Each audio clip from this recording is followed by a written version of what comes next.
recently I moved. And the one thing that I learned from moving is very simple. It's probably better to live more minimal in your lifestyle than have a lot of things. What I thought was going to be just a couple of boxes of stuff, maybe like 20, 30 boxes, ended up being 3 garage fulls of boxes. And we're talking the medium-sized boxes you get from Home Depot. It was a lot of stuff. So over the course of living in a house for 12 years, we accumulated a lot of stuff. And during that process, we now have started to move. And as we moved, we went into another house. And as you can tell, in this case, we didn't have as much storage as we did before. So when we moved to this new house, it made me kind of realize, wow, I have all this stuff. And now, when you downsize and you don't have a lot of storage, you now have to really focus on what do you want to keep? What do you want to get rid of? And during this, it kind of made me think, what have I done over these years that have really played into this? And the truth is, you see stuff, you want it, and what happens eventually is you buy it and it accumulates into a box. It goes somewhere into a dark hole of the abyss, and next thing you know, you find it when you finally have to move.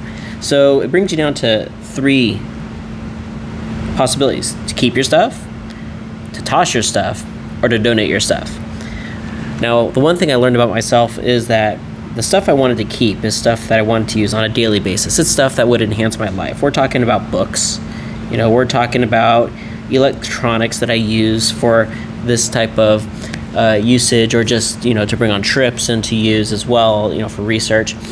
The other thing I learned is that, when you buy a box and you have these things, it's like a 2-year guarantee, it's a 1-year guarantee, and then you put the box somewhere thinking, maybe it'll eventually break down and you have to ship it back. Well, yeah, I had a lot of empty boxes. I can't tell you how many recycle bins I filled up. And the other thing I realized is within those empty boxes, there was a lot of trash.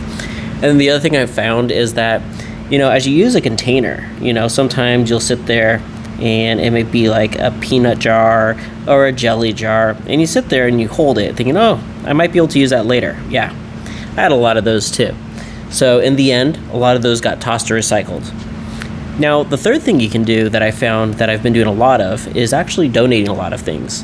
Things that I discovered I haven't used in a long time, whether it was some clothes or whether it was some other electronics or whether it was, kind of books and things like that. So donate became one of the things that I really ended up doing a little bit more of.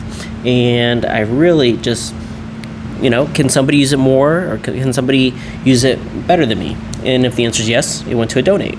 So that was always interesting. So now that I've moved, or that I'm moving, I always ask myself, do I need it? Is this something that is going to enhance my lifestyle? And if the answer is yes, the question then becomes, well, how?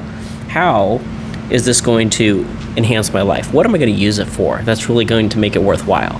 And if I can figure out a way or figure out something that it's going to help me with, then, it's going to be me now versus me in the future.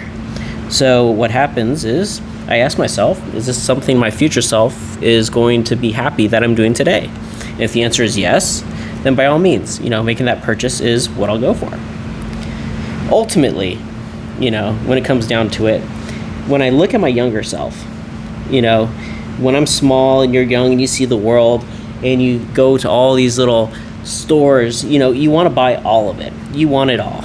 And the thing is, when you want it all, even if it's a little trinket here, it's $5 here, $5 there, $10 here, it's going to add up. And you're going to find that ultimately when you grow up, whether it's in your teenage years, your 20s, your 30s, eventually you should realize that all this stuff that you purchased, it might have made you happy back in the day, but these days, because you really don't look at it, it's not that big of a deal. But there are going to always be those couple of little things that you've purchased that have really made you happy. Things that, you still use for 20 plus years. So for me, it was my Bose system, my music system. And it cost $300. This is probably about, I want to say about 20 years ago as well. and I've been using it 20 years and I still use it every day since, and it's probably been one of my best purchases. So overall, the thing to remember is that when you're kind of going through life, it's hard now, especially if you're younger, to realize that all the stuff you're accumulating is stuff that you're probably going to donate or toss at some point in the future. There's going to be some things that you want to keep and some things that will always make you happy, in terms of keepsakes or memories. That's fine. But when you go through and you make purchases, just realize, what is it truly that you're going to be using it for? And is this something you're going to use daily? And if it is, and it's going to make you happy, by all means, maybe it's going to be a good purchase for you. So, you know what?